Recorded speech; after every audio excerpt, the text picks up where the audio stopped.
Maghanda na't dahil pag-uusapan natin ang pagre-retiro ng sikat na Pavehawks. Pero teka lang, dahil ang 33rd Rescue Squadron ay hindi nagpapalam ng walang ingay.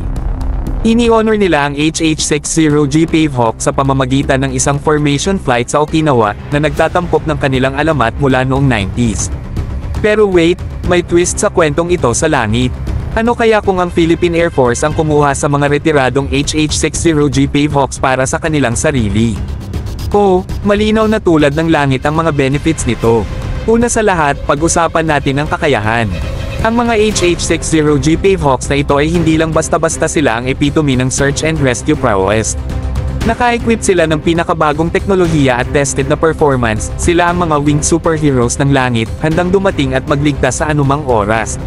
Pangalawa, pag-usapan natin ang versatility. Ang mga choppers na ito ay hindi lang basta iisang misyon. Hindi, sila ay mga versatile beasts na kayang-kaya ang iba't ibang misyon, mula sa combat search and rescue hanggang sa disaster relief operations. At huwag natin kalimutan ang reliability.